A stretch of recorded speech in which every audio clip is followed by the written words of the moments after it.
ला हौला वला कुव्वता इल्ला बिल्लाह अल अलीय्यिल अज़ीम। अऊज़ु बिल्लाहि मिनश शैतानिर रजीम। बिस्मिल्लाहिर रहमानिर रहीम। अल्हम्दुलिल्लाहि रब्बिल आलमीन बारिइल खलाइक़ि अजमईन बाइसिल अंबियाइ वल मुरसलीन वस्सलातु वस्सलाम वत्तहिय्यतु वल इकराम अलल बशीरिन नज़ीर अस्सराजिल मुनीर सय्यिदना व नबियना व शफीअना इंशा अल्लाह अबुल क़ासिम मुहम्मद।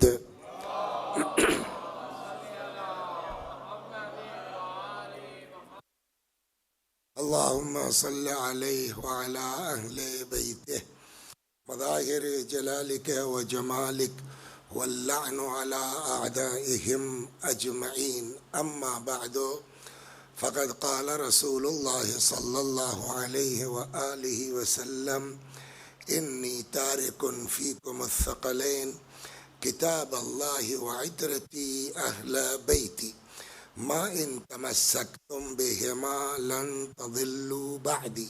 सलवात बर मुहम्मद व आले मुहम्मद।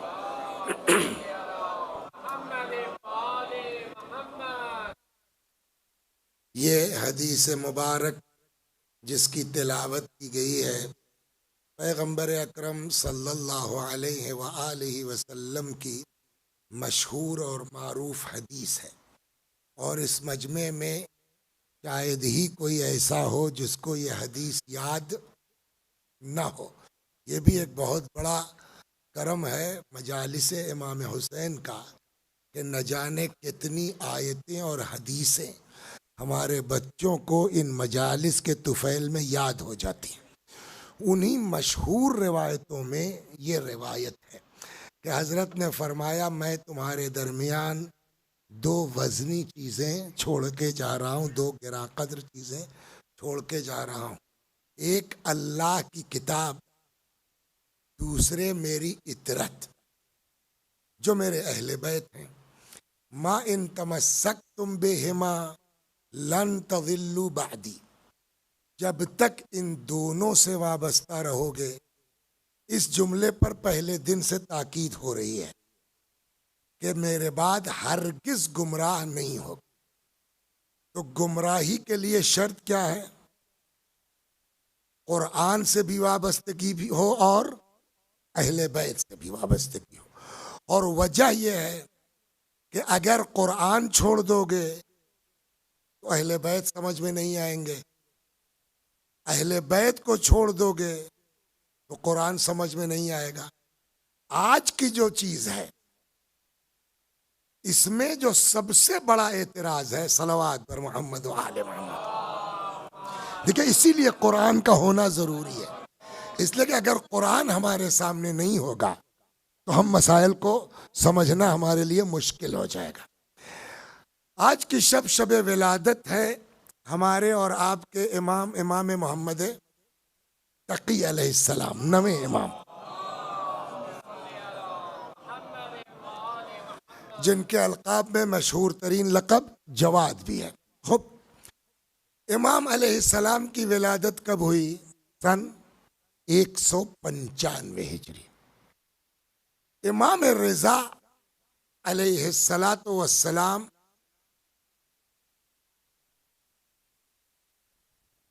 का जब इंतकाल हुआ 203 ज़ाहिरन 203 हिजरी और 195। इमाम जवाद अलैहिस्सलाम की उम्र क्या थी? भले 8 साल, 7 साल कुछ, तो 7 साल या 8 साल। ये एक इतना बड़ा अच्छा। और मजे की बात देखिए, इमाम रिज़ा अलैहिस्सलाम की शहादत कहाँ हुई? खुरासान में। यहां है भी नहीं, है ना। और अब अचानक मसला क्या आ गया है शियों के लिए कि इनके बाद इमाम कौन होगा। और एक बहुत बड़ा सवाल यह था कि क्या बच्चा इमाम हो सकता है? सलवात बरमावी, बड़ा बड़ा मसला।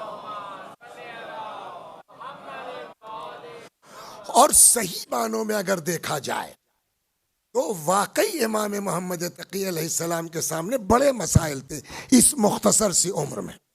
नंबर एक, खानदान के कुछ हसद करने वाले, उनका मुकाबला है कि जो है वो अपने को इमाम का भाई समझते हैं और बड़ा समझते हैं, इमाम हमको होना चाहिए। एक साहब है बाकायदा, उनका नाम है रिवायतों में अब्दुल्ला इब्ने मूसा। तो अब्दुल्ला कौन है? ये इमाम रज़ा अलैहिस्सलाम के भाई। इमाम रज़ा अलैहिस्सलाम अली इब्ने मूसा, ये कौन है? अब्दुल्ला इब्ने मूसा। तो ये इमाम रज़ा अलैहिस्सलाम के भाई हुए ना। तो इमाम मोहम्मद तकी अलैहिस्सलाम ये कौन है? सगे चचा। अब्दुल्ला इब्ने मूसा खुद दावेदार है कि मैं बड़ा हूं, मैं इमाम हूं। तो एक बड़ा मरहला ये था कि अपने घर के लोग हसद में, जलन में, जो भी है, कैसा ये बच्चा इमाम कैसे हो सकता है। एक दो, ये जो शिया मोमिनीन हैं सब एक टाइप के तो नहीं है ना, कुछ समझदार हैं, कुछ बेचारे नादान हैं। उनको समझाने में देर नहीं लगेगी 7 साल का बच्चा कहीं इमाम हो सकता है। तो एक दूसरा मरहला ये है। तीसरा मरहला हुकूमत का अपनी जगह हाई है। और उम्र इमाम सलामुल्लाह अलैह की कितनी है? कुल 7 साल। और कमाल यह है कि इमाम रज़ा अलैहिस्सलाम को जाहिर बात है इंतकाल के 7 साल पहले तक कोई विलादत, कोई बच्चा नहीं है।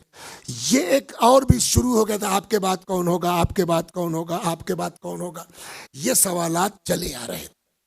अब यहां पर कैसे तय होगा कि 7 साल का बच्चा इमाम हो सकता है?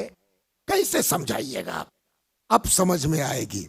नबी ने क्यों कहा था कुरान को पकड़े रहो, सब समझ में आ जाएगा। सलावत, आप समझ में आ रहा है? आपको मैं अर्ज कर रहा हूं।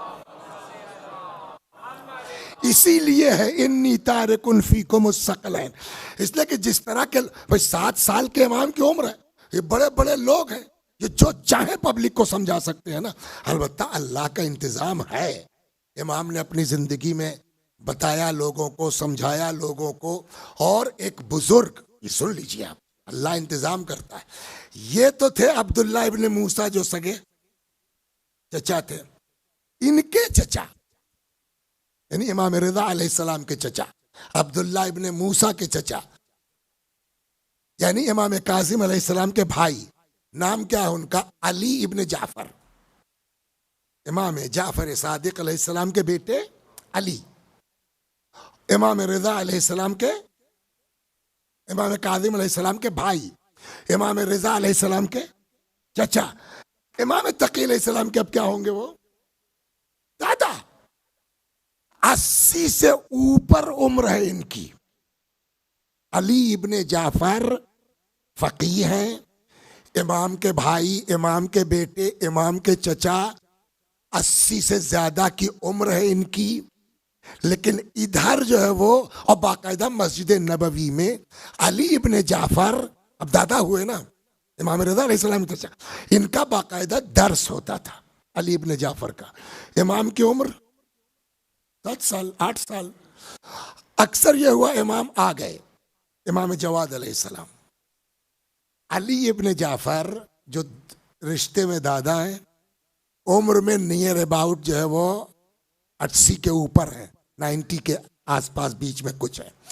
पूरे कद से दादा खड़े हो रहे हैं। लोगों ने कहा आप दादा होकर के, बुजुर्ग होकर के इस एज में एक बच्चे के लिए खड़े हो रहे हैं?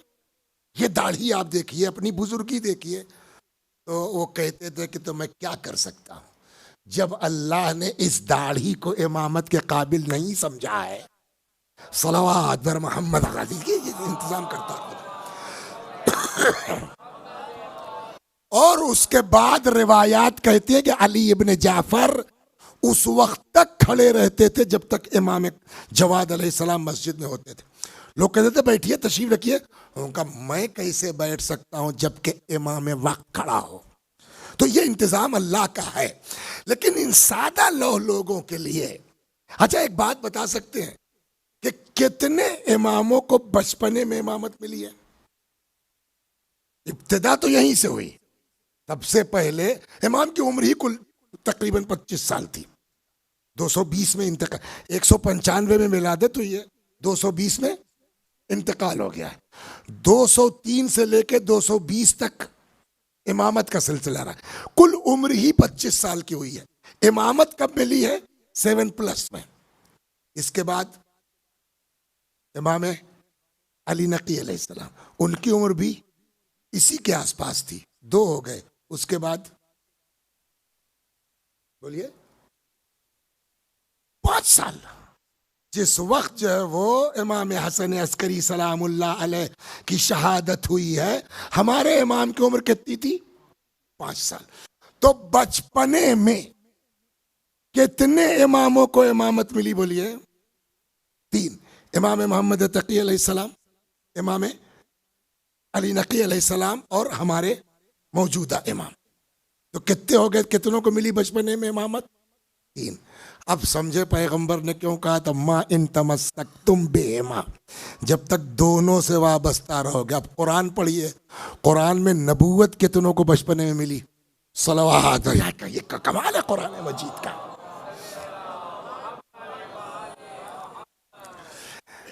जनाबे सुलेमान खाली नबूवत नहीं, 10 साल की उम्र में हुकूमत मिल गई दाऊद के बाद। नंबर 1। नंबर 2, जनाबे यहया, कुरान मजीद क्या कहता है यहया के बारे में? वआतैनाहुल हुक्म सबिया, ये कुरान की आयत है। हमने यहया को बचपने में जो है वो नबूवत दे दी, इल्म और हिकमत दे दी। ये 2 हो गया। और तीसरा तो गजब ही है। तीसरा बोलिए, हजरत ईसा कै साल के थे? हजरत ईसा तो पैदा हुए हैं ना, अभी 1 दिन 2 दिन 3 दिन जो भी गुजरा है। कुरान ने नकल किया इन्नी अब्दुल्लाह आतानी सलवात बर मोहम्मद वाले। ये खूब तवज्जो रखिए आप कि क्या हिकमत है खुदा की। कुरान मजीद काहे की किताब है सर? किस्से की, कहानी की, तारीख की? ना, काहे की किताब है? हुदल लिल मुत्तकीन, ज़ालिकल किताबु ला रैब फीह हुदल लिल मुत्तकीन। ये किताब हिदायत है काहे के लिए? मुत्तकियों के लिए। ठीक है, तो किस्से कितने हैं भाई? अच्छे खासे तो कहानियां और एक से एक किस्से हैं उसमें, लेकिन कुरान को हम किस्से की किताब। तो ये किस्से हैं क्यों? अच्छा, नबी कितने हैं? 1,24,000। कितने नबियों का जिक्र कुरान में है? 25 के आसपास है ना। नबी कितने? 1,00,000। और जिक्र कितनों का है? What's criteria? कोई उसूल है, कोई जाबिता है कि इस नबी का जिक्र कुरान में आएगा, इस नबी का जिक्र कुरान में नहीं आएगा? छांटा जाएगा ना। तो सवाल यह है कि क्या क्राइटेरिया है? अगर हमसे आप जवाब पूछिए तो हमारे पास कोई इसका ऑथेंटिक जवाब नहीं है कि अल्लाह के। लेकिन एक चीज कुरान पढ़ने के बाद, ये दास्तानें पढ़ने के बाद समझ में आती है, शायद कुरान में उन्हीं नबियों की दास्तानें जगह पाने के काबिल हुई हैं जो किसी नहज से अहले बैत के किसी मसले को हल कर रही हो या उनकी फजीलत का ऐलान कर रही हो। सलवात बरमा, मैं आपको लाता हूं मकसद क्या है।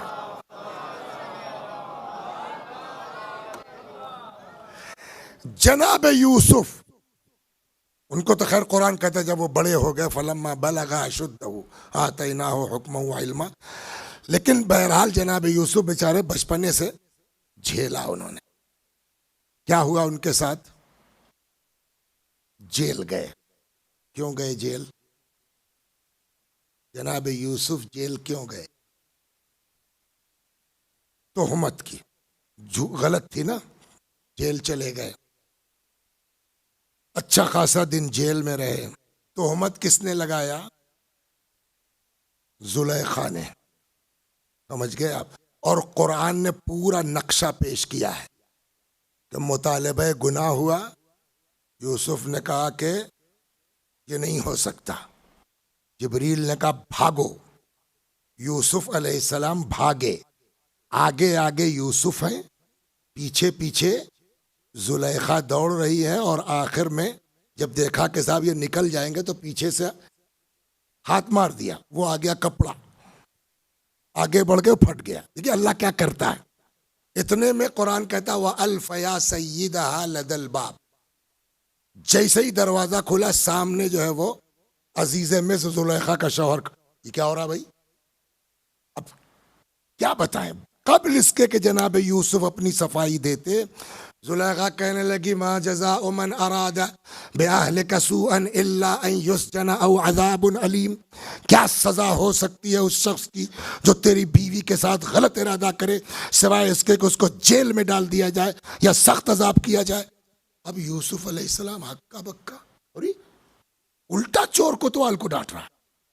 तो कुरान ने इतना ही नकल किया कि हजरत यूसुफ ने कहा कि या रावदतनी अन नफ्स, साहब हमसे नहीं कोई मतलब।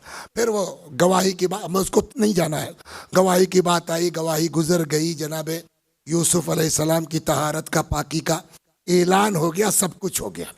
अपनी इज्जत बचाने के लिए बेचारों को सब कुछ साफ होने के बावजूद जेल में डाल दिया गया। जेल से निकले, एक जमाना वो आया कि जुलेखा ने यूसुफ को पुकारा। बाज रिवायतों में है कि इसने ये जुमला कहा, हम्द है उस अल्लाह की जिसने इताअत की बुनियाद पर गुलामों को बादशाह बना दिया और नाफरमानी की बुनियाद पर बादशाहों को गुलाम बना दिया।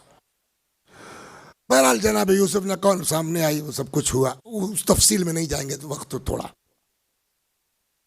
आखिर में अल्लाह ने कहा कि भाई यूसुफ शादी कर लो। मैं पलटा, वो जवानी वानी पलट आई, शादी हो गई। अब देखिए आप हुआ क्या इस 15-20 साल में। अभी क्या था, यूसुफ भाग रहे हैं, जुलेखा बोलिए दौड़ा रही है। अब तो शादी हो गई ना। अब रिवायात पढ़िए, जुलेखा मुसल्ले इबादत पर है, यूसुफ नौकरानी से कहते हैं भाई देखो मैडम क्या कर रही हैं जरा बुलाओ, और जुलेखा है कि वो यूसुफ की जो है वो बुलाने पर तवज्जो ही नहीं कर रही। ये इतना इनकलाब कैसे आए? कहा साहब उस वक्त तक जो है वो हमको दुनियावी वो था, अब मुझको अपने अल्लाह से इश्क हो गया है।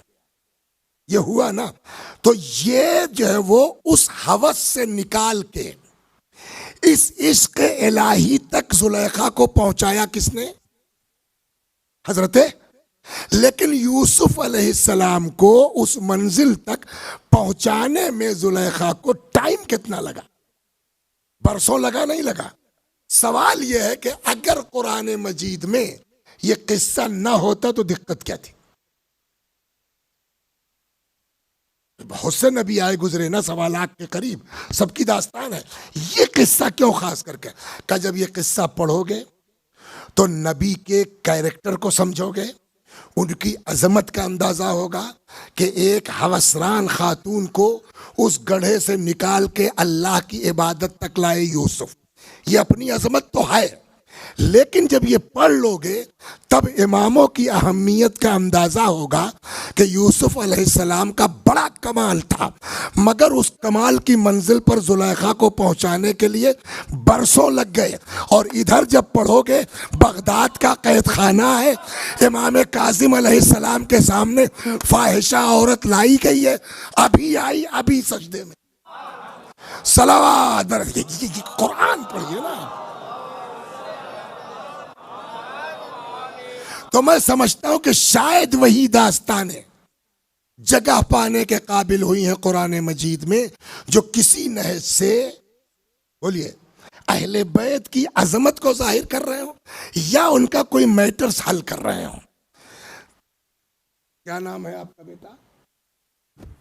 इरफान भाई। जनाब ईसा के वालिद का कोई नाम बता सकता है? मैं उसको डबल तबर्रुक दिलवाऊंगा, डबल हिस्सा। कंबर भाई से कह देंगे उसको डबल दे। बोलिए बेटा, जनाब ईसा के वालिद का क्या नाम था? वालिद ही नहीं थे। ahsan। वालिद क्यों नहीं थे? अब दूसरा सवाल, कहा जनाब मरियम की शादी नहीं हुई। ठीक है, मरियम की शादी क्यों नहीं हुई? कहा कोई मासूम नहीं था। यही जवाब है ना, क्यों नहीं था। सवाल यह है क्यों नहीं था। यह मरियम की शादी मजबूरी की बुनियाद पर नहीं हुई।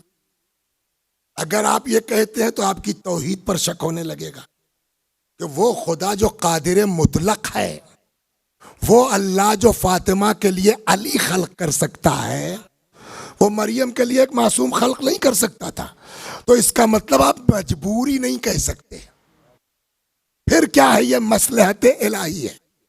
ये मसलहत इलाही का मतलब आपको पता है जनाब मरियम को टेंशन कितना हुआ है? सलवात बर मोहम्मद व आले मोहम्मद। हजरत मरियम को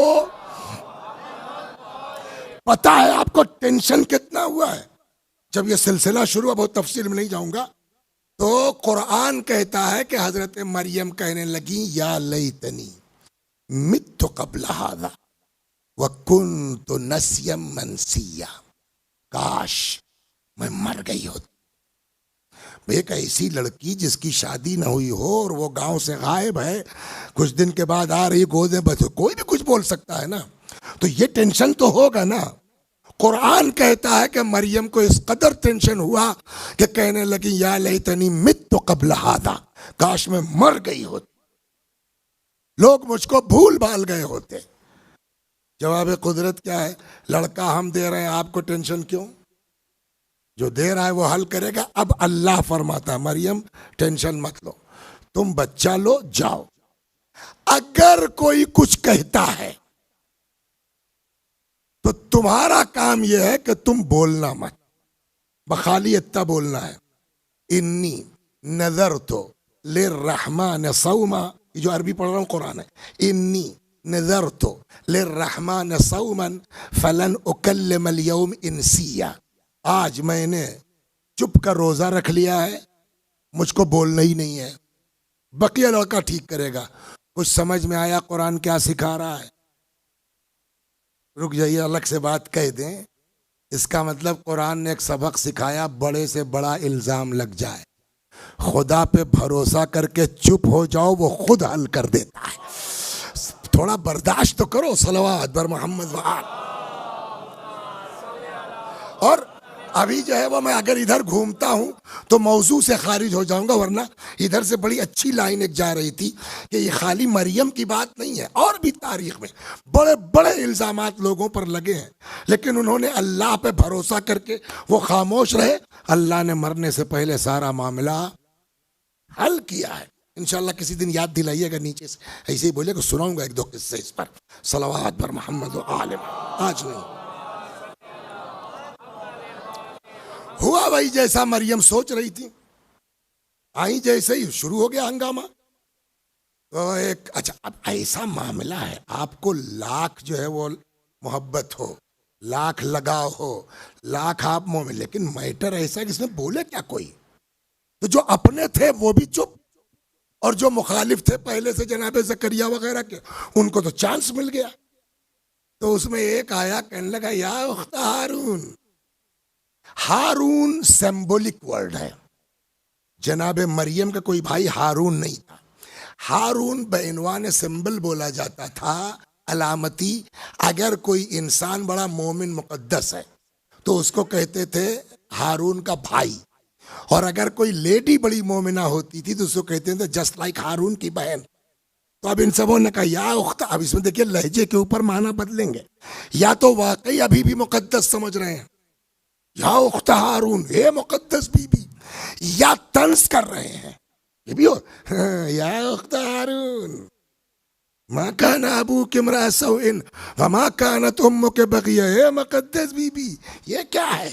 न तुम्हारा बाप ऐसा था न तुम्हारी माँ, अब क्या करें?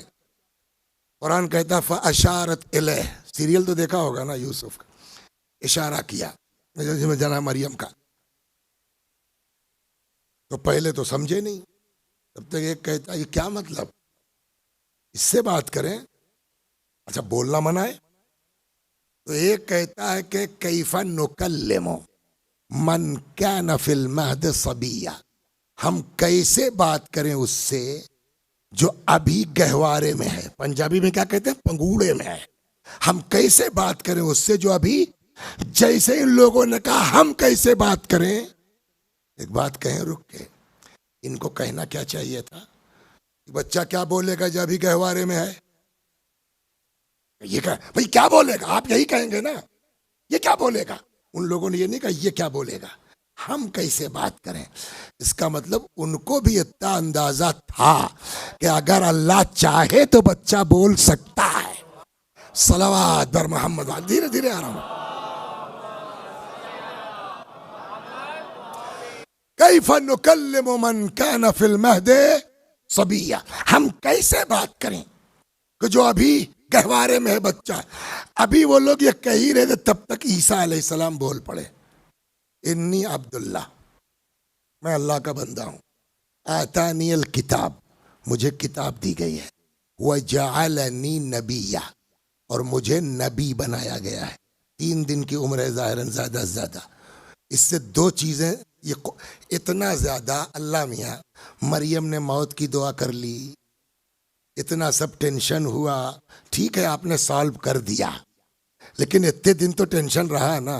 इस सब की ज़रूरत नहीं थी, एक कोई मासूम पैदा कर देता, मरियम की शादी हो जाती, झंझट ख़त्म हो जाता। का तुम ये देख रहे हो, हम क़यामत तक देख रहे हैं। का क्या मतलब कि इसमें 2 चीज़ें हैं। एक, 13 रजब को जब कोई काबे में आएगा और निकलते ही कुरान पढ़ेगा, तो उस वक्त तो कोई बात नहीं है। 100-200 साल के बाद, 400 साल के बाद कैसे हो सकता है, बच्चा कैसे बोलेगा, इट्स इम्पॉसिबल। इसके लिए कुरान में ये कानून रहे कि जब कोई बच्चा काबे से निकल के नबी की आगोश में बोले तो तुम्हारे पास हो कुरान कहता है बच्चा बोल सकता है। एक वजह तो ये। दूसरी वजह, हमारे 3 इमाम बचपने में इमाम होंगे। इमाम मोहम्मद तकी अलैहिस्सलाम 7 साल, इमाम अली नकी अलैहिस्सलाम भी इसी उम्र में, इमाम ज़माना 5 साल। तब ये न कहना कि साहब इतने बचपने में कैसे, का जब नबी हो सकता है 3 दिन का, तो 7 साल का इमाम भी हो सकता है। सलावत बर मोहम्मद।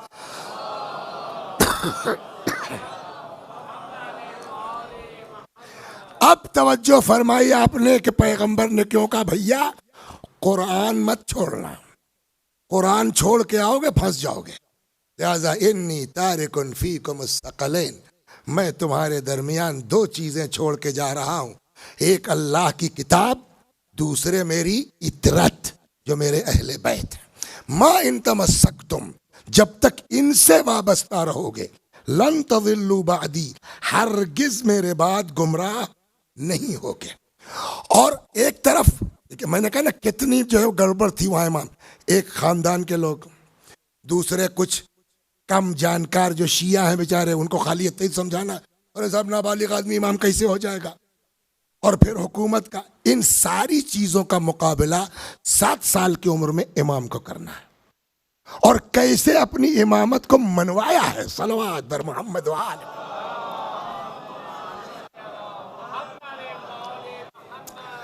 काज़ीउल क़ुज़ात थे, नाम था उनका, पहले मैं आपको एक रिवायत सुना दूं अगर मिल जाए तो।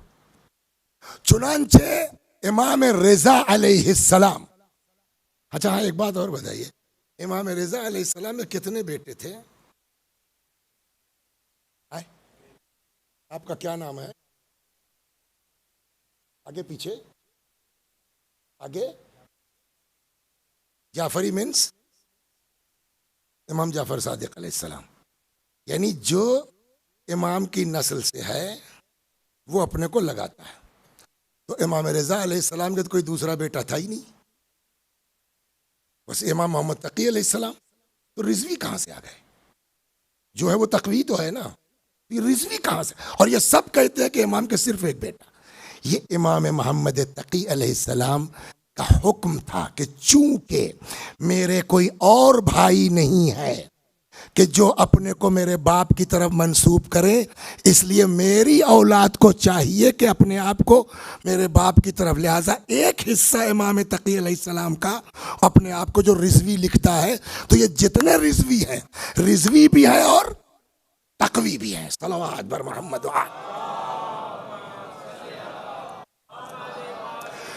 चुनांचे जब इमाम मोहम्मद तकी अलैहिस्सलाम की विलादत हुई है, तो ये जुमला सुनिए, उसके बाद मैं आपको सुनाता हूँ फिर दो एक चीजें। रसूल इमाम रिज़ा अलैहिस्सलाम इमाम मोहम्मद तकी अलैहिस्सलाम की पैदाइश के वक्त फरमाते हैं, हादल मौलूदुल्लज़ी लम यूलद फिल इस्लाम मौलूदुन अअज़म बरकतन अला शीअतना मिन। आज जो बच्चा पैदा हुआ है इस्लाम में, इतना बाबरकत बच्चा हमारे शियों के लिए अभी तक पैदा नहीं हुआ था। ये इमाम तकी अलैहिस्सलाम के लिए इमाम रिज़ा अलैहिस्सलाम की ये रिवायत है। हवाला लेते जाइए अगर देखना, काफ़ी जिल्द 6 सफ़ा 360, बिहारुल अनवार जिल्द 50 सफ़ा 20, अल खराइज जिल्द 1 सफ़ा 381 में इमाम रिज़ा अलैहिस्सलाम फ़ख्र कर रहे हैं अपने इस फर्जंद पर, क्या कि आज तक इस्लाम में ऐसा मुबारक बच्चा पैदा नहीं हुआ हमारे शियों के लिए। आप कहेंगे हजरत अली, हमने कहा उस वक्त इतने शिया विया नहीं थे, बात है हमारे शियों के लिए की बात है। सल्लल्लाहु अलैहि मोहम्मद व आले मोहम्मद। चुनांचे एक और सल्लल्लाहु अलैहि मोहम्मद व आले मोहम्मद।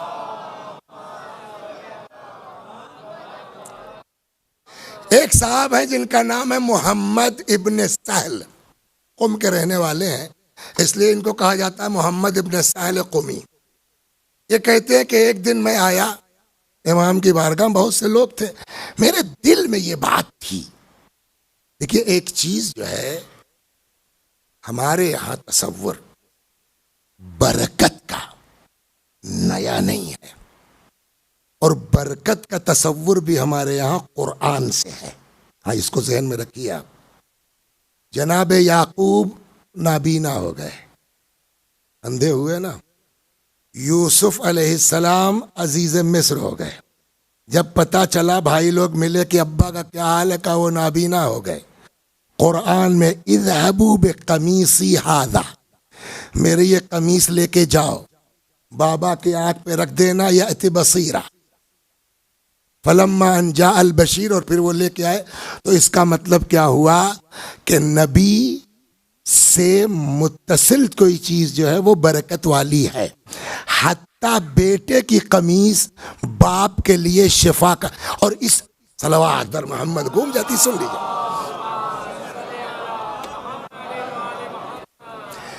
याकूब नबी हैं और यूसुफ, याकूब बाप हैं, यूसुफ बेटा। बड़ा नबी कौन है? याकूब के यूसुफ? जवाब यूसुफ। नो सर, बड़े नबी कौन है? यूसुफ है। दलील का दलील यही है कि यूसुफ का, बाज रिवायतों में क्या, यूसुफ को अपने बाप पर विलायत हासिल थी। दलील का दलील यही है कि अगर यूसुफ बड़े न होते तो यूसुफ का कुर्ता याकूब के लिए शिफा का सबब न बनता। तो जहां विलायत है वहां शफा है। सलवात बर मोहम्मद। बरकत का तसव्वुर हमारे यहां बरकत का तसव्वुर क्या है? कुरानी है। और जहां जहां लोगों को मौका मिला है उन्होंने बरकत की कोशिश की है। देबल का किस्सा मशहूर है। इमाम रिज़ा अलैहिस्सलाम की शान में कसीदा कहा, इमाम ने कुछ पैसे दिए तो देबल ने कहा वाला है कुर्ता मिल जाता।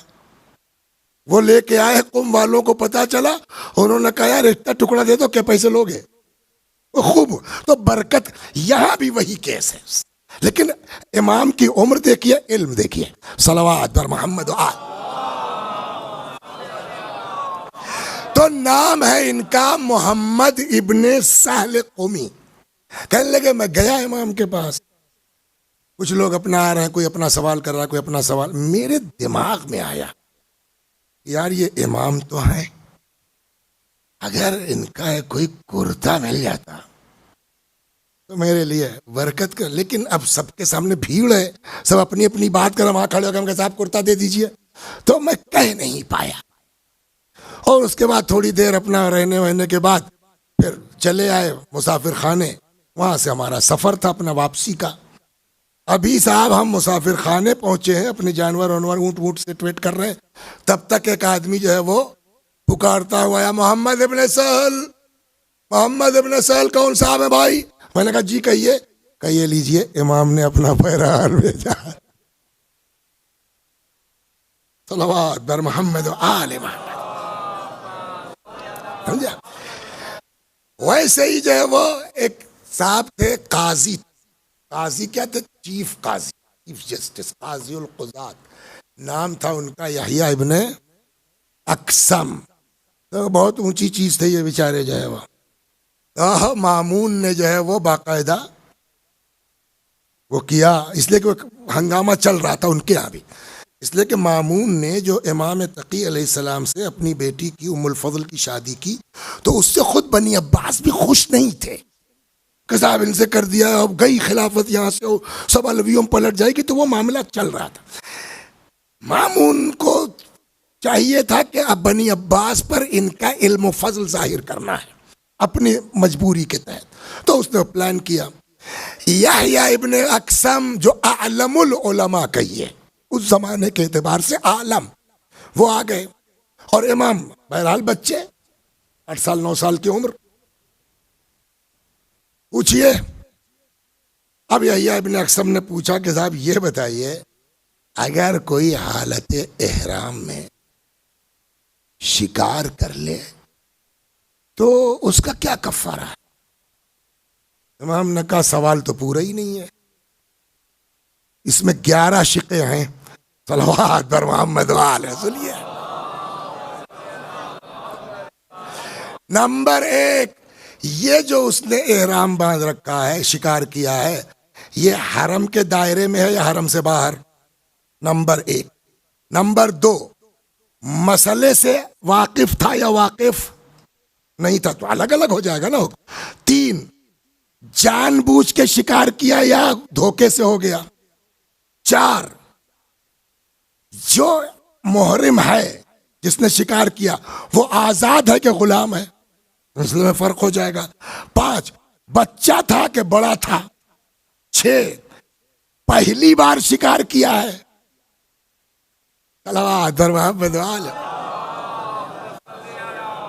या इससे पहले भी कर चुका है? 7, ये शिकार परिंदे का था या गैर परिंदा जानवर वगैरह का? 8, वो हैवान जिसका शिकार किया गया छोटा था कि बड़ा था? 9, आया ये इसरार शिकार करने के बाद अपनी गलती पर शर्मिंदा है या मुसिर है? दोनों में हुक्म फर्क हो जाएगा। 10, दिन में शिकार किया कि रात में शिकार किया? 11, हज का एहराम था कि उम्रे का? ये जो आलम बन के आए थे, कल भैया ये सब तो हमारे दिमागी में नहीं था। फिर इमाम ने सबका एक एक करके जवाब इरशाद फरमाया। पब्लिक ने कहा साहब आप भी पूछिए। बहुत मजेदार। अब हालांकि इमाम का ये मिजाज नहीं है, लेकिन पब्लिक ने कहा नहीं आप भी पूछिए।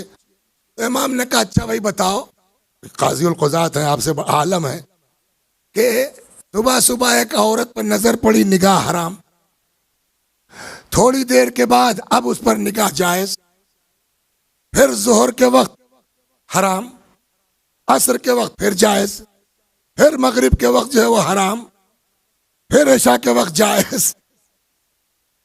अब वो कहने लगे साहब मैं नहीं बता पाऊंगा। इमाम ने कहा सुनो, सुबह जिस पर नजर पड़ी वो किसी की कनीज थी, तो दूसरे की कनीज को आपको देखने का क्या हक है? निगाह डालना हराम। 2 घंटे बाद उन्होंने उसकी कनीज खरीद लिया,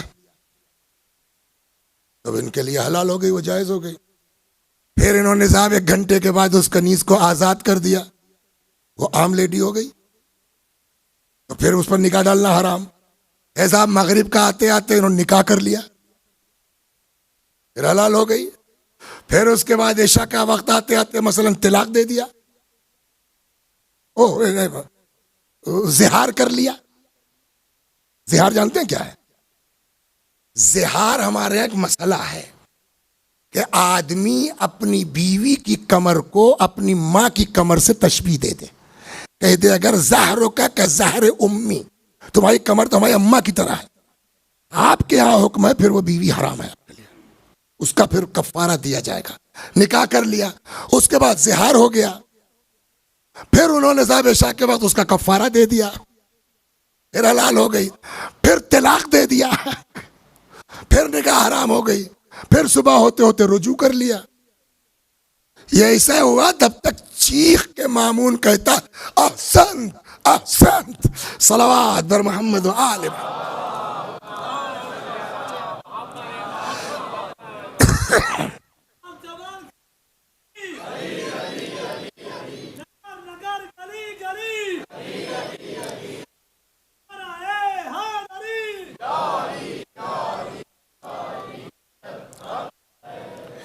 अब इसमें हमको ढूंढना पड़ेगा, उसको जबानी सुना दो, बहुत गजब का है।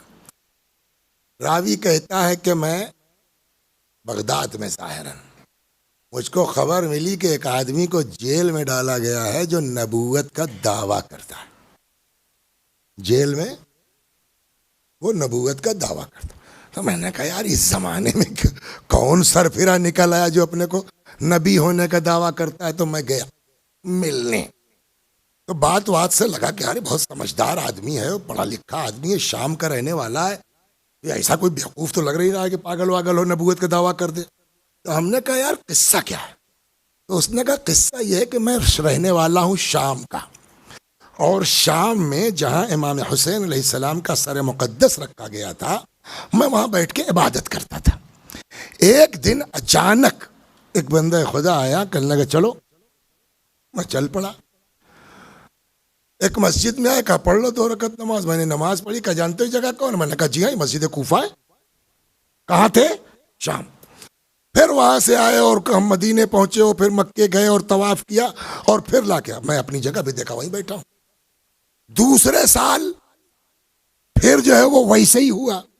तो जब ये सब करा के हमको जाने लगे तो मैंने कहा कसम उसी खुदा की कि जिसने आपको ये कुव्वत और ताकत अता की है, आप बताइए साहब हैं कौन?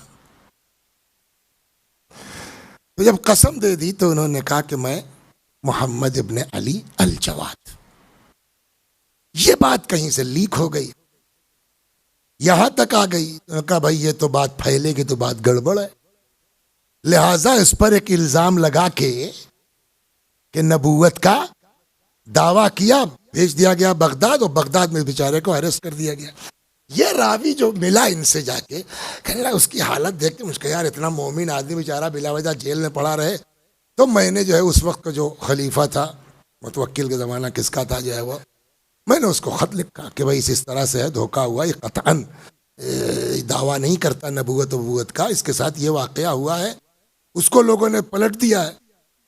पहले जवाब आया कि तब तो ठीक है, बहुत अच्छी बात है। जिस इमाम ने इनको शाम से जो है वो कूफा और कूफे से मदीना और मदीने से मक्का पहुंचाया, तो उनसे कहिए वही इमाम जेल से आजाद कर दे। कहने लगे ये जो है वो तंज मुझे बहुत खला, लेकिन अब कर भी क्या सकते हैं, बात तो लिखी है उसमें। खैर मैंने दूसरे दिन निकला कि चलूं बेचारे को बताऊं भाई ये जवाब आया, यार कोशिश की नहीं हो पाया। अब जो मैं जेल पहुंचा, क्या लिखा था कि जिस इमाम ने आपको घुमाया है उससे कहिए जेल से निकाल दे। आप जब पहुंचा तो मालूम हुआ हंगामा है पूरे जेल में। क्या हुआ? करे वो जो आदमी नबूवत का दावा करता है समझ ही नहीं आ रहा कहाँ चला गया, जमीन खा गई, आसमान में चला गया। अब समझे इमाम ने क्या कहा, ऐसा बच्चा आज तक पैदा नहीं हुआ इस्लाम में जो शियों के लिए इतना मुफीद है। सलवात बर मोहम्मद व आल। बस 1-2 रिवायतें इमाम की विलादत के सिलसिले में, 1-2 चीजें, और फिर इंशाअल्लाह अब वक्त आ रहा है अमीरुल मोमिनीन सलामुल्लाह अलैका सलावत बर मोहम्मद। हकीमा बिनते इमाम कासिम अलैहिस्सलाम। हकीमा का नाम आपने और भी सुना होगा, ये कई उसमें आ चुकी। इमाम ज़माना अलैहिस्सलाम की विलादत में भी हकीमा थी। इमाम अस्करी अलैहिस्सलाम की जो है वो फूफी, इमाम रज़ा अलैहिस्सलाम की बहन, इमाम मोहम्मद तकी अलैहिस्सलाम की फूफी हकीमा बिनते मूसा अलैहिस्सलाम। कहती हैं लम्मा हज़रत वलादतुल खैज़रान, जो है वो बाज़ किताबों में खैज़रान है, बाज़ में एक आध दो नाम और भी हैं इमाम की वालिदा के। अदखलनी अबुल हसन रज़ा व इयाहा बैतन व अगलक अलैना अलबाब वल काबिलतु माना, के आज की जिसी शब इमाम रज़ा अलैहिस्सलाम ने मुझको और खैज़रान को और हमारे साथ जो है वो लेडी भी थी जो मदद करती, हम लोगों को इमाम ने कमरे में बंद कर दिया। फलम्मा काना फी जौफिल लैल, और एक चिराग जल रहा था रोशनी के लिए। जैसे ही आधी रात हुई, इंतफ़ा अल मिस्बाह, चिराग बुझ गया। अब कमरा बंद हो, एक चिराग जल रहा है, ये आपने जो है वो सुना होगा इमाम ज़माना अलैहिस्सलाम की भी विलादत में, कि जैसे ही विलादत का वक्त आया तो कहती हैं हकीमा खातून कि मेरे और नरजिस के बीच पर्दा हायल हो गया, मैं नहीं देख पा रही हूँ। तो आप चाहे जितनी बड़ी हैं लेकिन उसमें आपको नहीं बोला। यहाँ ये हुआ चिराग गुल हो गया, अब बिल्कुल अंधेरा, अब क्या करें। फलम्मा काना फी जौफिल लैल इंतफ़ा अल मिस्बाह फग़तममना, हम लोगों को बड़ा टेंशन हुआ। फमा काना बिअस्रा अन्न बद्र अबू जाफर अलैहिस्सलाम फ़अज़ाफ़ल बैत नूरन, अभी चिराग गुल हुआ था कि इतने में इमाम जवाद अलैहिस्सलाम के नूर मुबारक, चेहरे मुबारक से पूरा कमरा मुनव्वर हो गया। सलवात बर मोहम्मद व आल। फ़क़ुल्तु लिअम्मे, ये कहती है तब तो मैंने उनकी वालिदा से कहा, जनाब खैज़रान से, क़द अग़नाक अल्लाह अनिल मिस्बाह, है अल्लाह ने ऐसा बेटा दिया कि अब तो तुमको चिराग की जरूरत ही नहीं है। फ़क़अद फ़ी तस्त वग़ैरह वग़ैरह। फ़लम्मा अन अस्बहना जाअ रज़ा अलैहिस्सलाम फ़वदअहु फ़िल, सुबह हुई, इमाम रज़ा अलैहिस्सलाम तशरीफ़ लाए, गहवारे में रखा। वक़ाल इल्ज़मी महदा, फरमाया कि गहवारे को छोड़ना मत, साथ रहना। फलम्मा काना यौमुस सालिस, इमाम की विलादत का तीसरा दिन था, गहवारे में लिटाया गया है। रफ़अ बसरहु इलस समा, गहवारे में लेटे हैं, विलादत का कौन सा दिन है, तीसरा दिन। रफ़अ बसरहु इलस समा, इमाम की आंखें लगी हुई हैं किधर, आसमान की तरफ। थुम्मा लम्हा यमीनन व शिमाला, फिर दाहिने देखा, बाएं देखा। तुम्मा क़ाल अशहदु अल्ला इलाहा इल्लल्लाह वहदहु ला शरीक लह व अन्न मुहम्मदन अब्दुहु व रसूलुह। अब समझ में आया कि ईसा को कुरान में क्यों नकल किया गया, बुलवाया गया, ताकि तुम्हारे लिए दलील रहे। सलवात बर मोहम्मद व आल। फ़अतैतु रज़ा अलैहिस्सलाम, हकीमा खातून कहते कि इस वाक़े को देख के मैं इमाम रज़ा अलैहिस्सलाम के पास आई। फ़क़ुल्तु राअयतु अजबन, अरे आका मैंने अजीब बात देखी है इस बच्चे से। मतलब क्या, सर उठा, आंख उठाई आसमान की तरफ, दाहिने बाएं बाकायदा कलिमा पढ़ रहे हैं। फ़क़ुल्तु हाज़ा सबी फ़अल अस्साअ कज़ा व कज़ा, ये बच्चा इस तरह बोला अभी अभी फौरन। क़ालत फ़तबस्सम रज़ा अलैहिस्सलाम, इमाम रज़ा अलैहिस्सलाम मुस्कुराए, फरमाया ये क्या देखा अभी, मा तरैना मिन अजाइबिही अक्सर, अभी इससे बड़े बड़े अजायब देखना बाकी। सलवात बर मोहम्मद व आले मोहम्मद।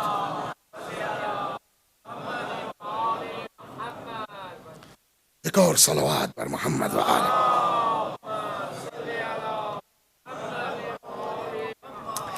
तो यही यहिया इब्ने अक्सम साहब, जिनका किस्सा सुनाया ना मैंने आपको, एक किस्सा इनका और है। इस सब मोजिज़ात के बाद यहिया इब्न अक्सम शायद ठीक हो गए थे।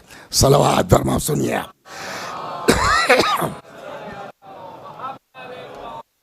तो मामला किसी ने कुछ पूछा इनसे, तो यहिया ने कहा देखो एक बात बताएं, हम एक किस्सा तुमको सुनाते हैं, बट शर्त है।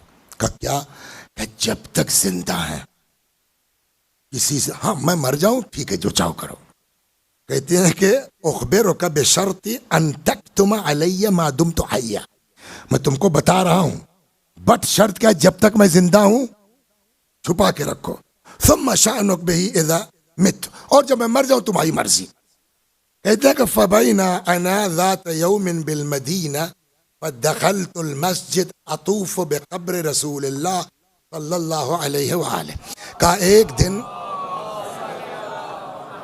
मैं गया मदीना मस्जिद नबवी में, कब्र पैगंबर सल्लल्लाहु अलैहि वसल्लम का तवाफ कर रहा था कि फरअयतु मुहम्मद इब्न अली तकी अलैहिस्सलाम यतूफ़ु बिल कब्र, तो मैंने देखा कि इमाम तकी अलैहिस्सलाम भी कब्र पैगंबर का तवाफ कर रहे हैं।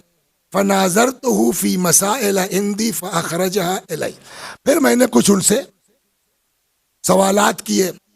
फ़कुल तो वल्लाह इन्नी उरीद, मैंने इरादा किया कुछ पूछने का। फ़कुल तो वल्लाह इन्नी उरीद अन असअलक अन मसअला, कि आपसे कुछ सवालात करना है हमको। व इन्नी वल्लाह ला अस्तही मिन, मगर मुझको शर्म आ रही, एक बार झेल चुके हैं ना।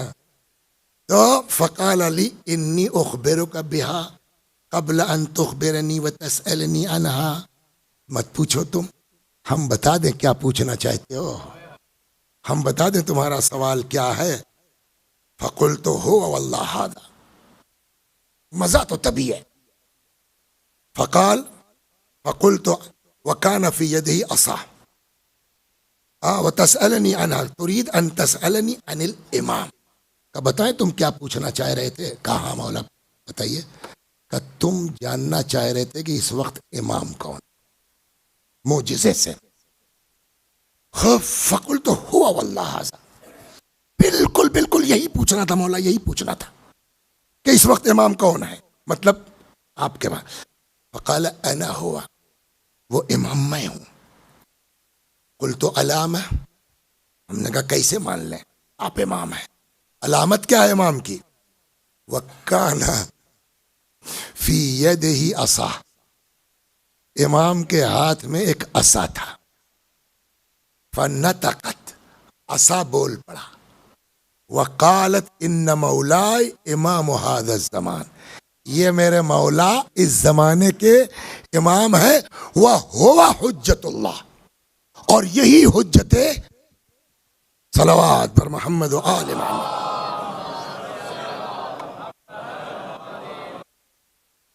खूब, आइए दुआ करते हैं अल्लाह तबारक व तआला हम सबको। देखिए ये मामूली करम खुदा का नहीं है कि उसने हमको आपको ऐसे घर में पैदा कर दिया, है ना। हकीकत है कि अहले बैत मिल गए, इसका आप जिंदगी भर शुक्र अदा कीजिएगा आगा जान, शुक्र अदा नहीं हो सकता है पालने वाले। और एक बात और बता दें, इमाम के अलकाब में एक लक़ब है क्या, जवाद। अभी पढ़ रहे थे ना दुआ, कौन आप पढ़ रहे थे, या जवाद ला यबखल, इमाम अलैहिस्सलाम का आलम यह है। अच्छा, सलवात पर मोहम्मद वाले।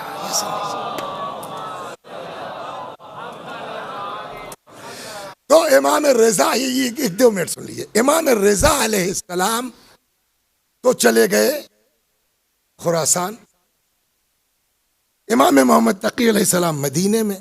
तो बहरहाल लोग हैं आना जाना, इमाम को इत्तला मिली।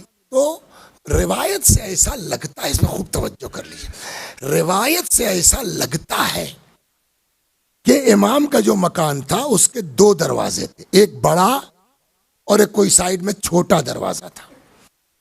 इमाम ने खत लिखा, देखें अगर सलवात पढ़िए मिल जाए तो देख के पढ़ा दो, वरना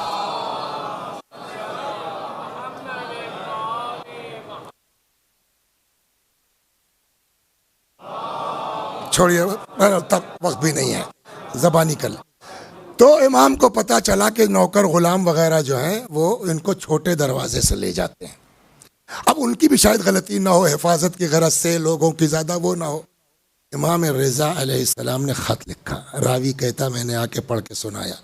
इमाम ने फरमाया कि सुना है कि गुलाम तुमको छोटे दरवाजे से ले जाते हैं, बड़े दरवाजे से निकला करो। अब आपसे पूछिए क्यों? सवाल यहां है ना, ये देखिए जवाब। बड़े दरवाजे से निकला करो ताकि गुरबा और मसाकीन तुमसे मिल सके।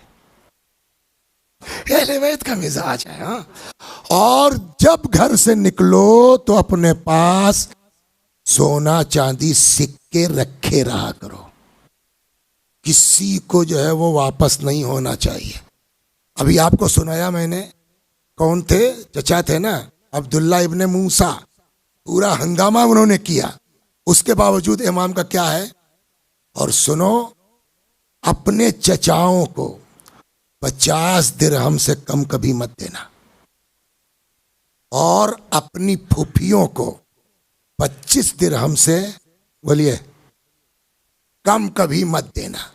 तो आखिरी चीज जो आज की महफिल से आप अपने इमाम से लेके जाइए, ये सारे इमामों का मुश्तरका हुक्म हमारे आपके लिए है कि अच्छा हो या बुरा, शरीफ हो या रजील, मोमिन हो या गैर मोमिन, अगर तुम्हारे खानदान का है, तुम्हारा रिश्तेदार है, तुम्हारा चचा है, फूफी है, खाला है, चाहे जो किया हो उन्होंने तुम्हारे साथ, तुमको उनके साथ सिले रहम करना ही करना है। और यही इमाम ने फरमाया कि बड़े दरवाजे से निकलो, सिक्के साथ रखो, और दुनिया को आप किसी को 5 दीजिए 10 दीजिए वो नहीं फरमाया, लेकिन चचाओं को 50 से कम मत देना, फूफियों को 25 से कम मत देना। और ये चीज हर इमाम के दौर में है। इमाम ज़ैनुल आबिदीन सलामुल्लाह अलैह के लिए रिवायत कहती है काना इब्नु अम्मिल्लाह, खानदानी कोई साहब थे, हालात उनके ठीक नहीं थे। इमाम रात को जाते थे, ये रख लो, वो आदमी इमाम से पैसा लेता था, कहता था शुक्रिया, आप पता नहीं कौन है, चेहरा ढक के जाते थे, आप पता नहीं कौन है, इस तरह से हमारी खबरगिरी करते हैं। एक अली इब्नुल हुसैन है, हमारे खानदान के हैं, अपने को इमाम कहते हैं, वो हमारी खबर नहीं लेते, अपने कान से इमाम सुनते थे, और कभी चेहरे से नकाब नहीं हटाई कि भैया जिसको बुरा कह रहा हो वही तुम्हारी मदद कर रहा। जब हजरत की शहादत हो गई और वो मदद का सिलसिला रुका, तब इनको समझ में, अरे बाप रे, मैं जिस इमाम को बुरा भला कहता था वही आधी रात को मेरी मदद। तब आके कब्र के ऊपर लौटते पीटते, गिरिया करते, फरियाद करते थे। कुल मिला के खुलासा आप तमाम हजरात को, खास करके वो लोग जो रज़वी या तक़वी हैं, तमाम मोमिनीन को आज इस इमाम जवाद सलामुल्लाह अलैह की विलादत की दिल से मुबारकबाद पेश करता हूँ।